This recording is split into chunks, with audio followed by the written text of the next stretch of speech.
You think for yourself, but do you really? Most people are convinced of one thing: their thoughts are their own. They believe their opinions were formed through reflection, reason, and personal experience. They assume that when they say "I think," the word "I" actually means something. But what if this certainty is an illusion? What if most of what you call your thinking is not thinking at all, but repetition? What if your convictions, values, fears, and ambitions were quietly shaped long before you ever questioned them? This is not a comfortable idea, and perhaps that is precisely why it matters. The illusion of independent thought. To think for oneself sounds noble. It suggests autonomy, intelligence, and freedom. From a young age, we are encouraged to have our own opinions and be ourselves. Yet at the same time, we are immersed in systems that constantly shape how we see the world. Language itself is the first structure imposed on us. Before you ever had a thought, you inherited words. And with words came categories, assumptions, and limits.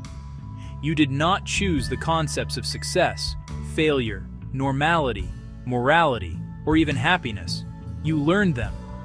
By the time you are capable of reflection, most of the framework of your thinking is already in place. This does not mean you are stupid. It means you are human. Consider a simple experiment. Imagine you were born in a different country, with a different culture, religion, political system, and social norms.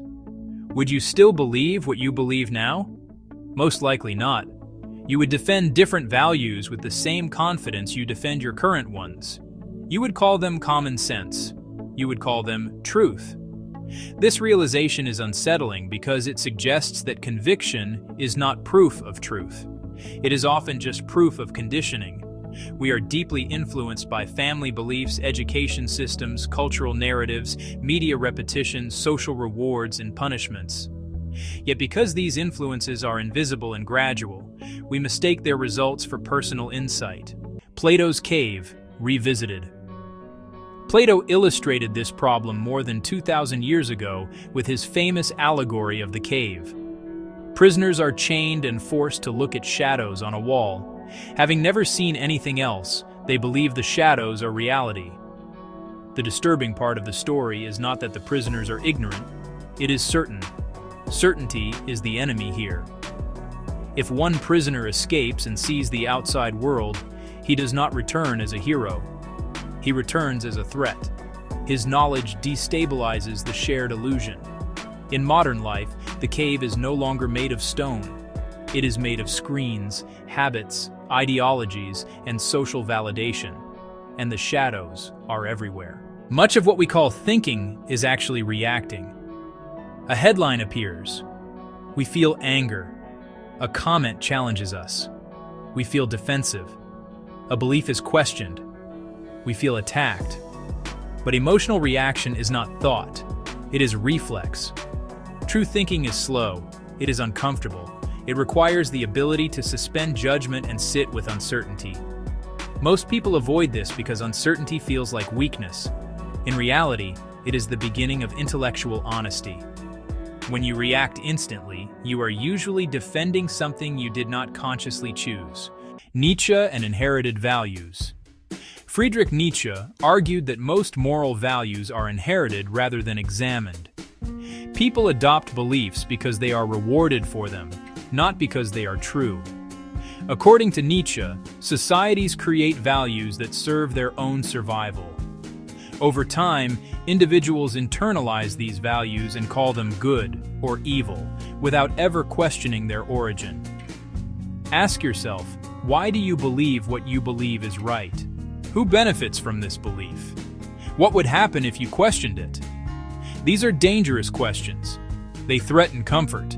But without them, thinking remains shallow. The comfort of belonging. One of the strongest forces shaping thought is the desire to belong. To think differently is risky. It can lead to isolation, ridicule, or rejection. As a result, many people unconsciously align their beliefs with those of their social group. This is not hypocrisy. It is survival. But it comes at a cost. Authenticity. When your thoughts are primarily shaped by the need for approval, you stop asking whether they are true. You only ask whether they are acceptable. Education and the myth of critical thinking. Modern education often claims to teach critical thinking.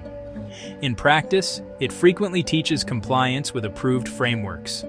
Students learn what to think long before they learn how to think. Questioning fundamental assumptions is discouraged, not because it is wrong, but because it is disruptive. True critical thinking does not merely analyze information.